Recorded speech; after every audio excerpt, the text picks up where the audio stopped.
One of the first foreign policy issues the new Biden administration will likely face involves Egypt. Egypt is currently the second largest recipient of foreign assistance from the United States, receiving nearly $1.4 billion for this fiscal year. It has had a comfortable relationship with President Trump. In fact, the Wall Street Journal even reported last year that Trump jokingly called Egypt's president his favorite dictator. But President-elect Biden's nominee for Secretary of State, Tony Blinken, is already at odds with Egypt, voicing concerns about a crackdown on a human rights group there. The executive director of the Egyptian Initiative for Personal Rights and two staffers were arrested last week after meeting with European diplomats. This is according to the group. They are being held on terrorism charges. Joining me now is Hossam Bahgat, acting director of the Egyptian Initiative for Personal Rights. He's in Egypt. Hossam, good to talk to you. Let me start with what we're learning about this case. Your colleague, Gasser Abdelrazek, appeared in a closed court session Monday. What can you tell us about what is going on with this case and what is being done to assist your colleagues today? Thanks, Ayman. The last 10 days have witnessed this unprecedented attack on our organization. With as you said, the executive director and two of our senior staff arrested from their homes or even vacation spots in the span of 1 week.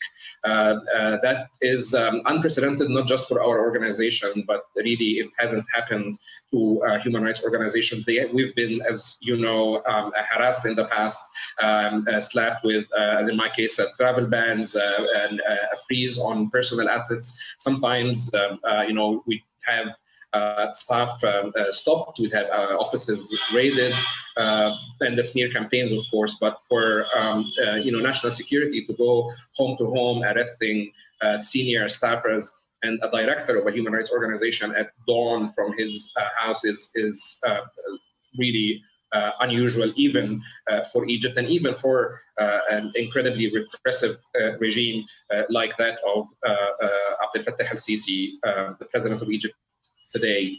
But that was bad enough. But when we went to court yesterday, even prepared for bad news, we thought the worst, it could get worse if maybe new ludicrous charges are added to those of terrorism, maybe new bogus evidence is presented. Unfortunately, it was worse than we even had imagined. Gasser appeared visibly frail and exhausted. His head was completely shaved. He told his lawyers and the prosecutor that he was kept in a solitary cell, sleeping on a metal bed without bedding and without adequate cover, and that his clothes, his personal items, his sanitary items were all confiscated. That he did not have warm clothes, and that he had been cold for 4 days all the time. He wasn't allowed out of his cell since Friday morning for 4 days, and we assume he's now back in his cell. And he wasn't even allowed to use his own money to purchase food or essentials from the prison canteen. Let me ask you one thing, Hossam, really quickly, if I can, because I want to just get to a broader issue that you raised, if you don't mind, which is because we reached out to the Egyptian embassy for comment on these arrests, and the foreign ministry stated on their website, quote, "The Egyptian state respects the principle of law and equality before the law, and the freedom of civil activities is guaranteed in Egypt by the Constitution, and Egyptian laws and working in any of these fields must be done through the laws governing them." Let me just ask you, is the EIPR in violation of these laws? Is the EIPR designated as a terrorist organization in Egypt when they say terrorism-related charges? EIPR has been operating in Egypt legally and in daylight for 18 years now. We started in 2002. During this time, of course, we were subjected to harassment.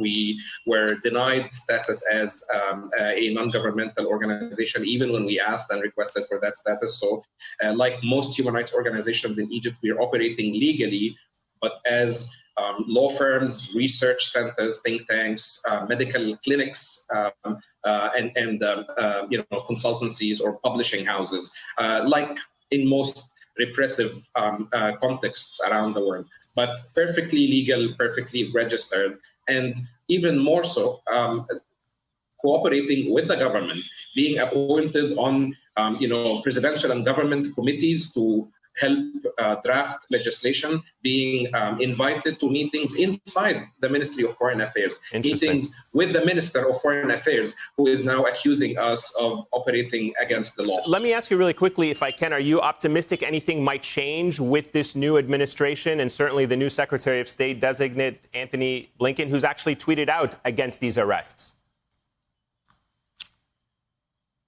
No.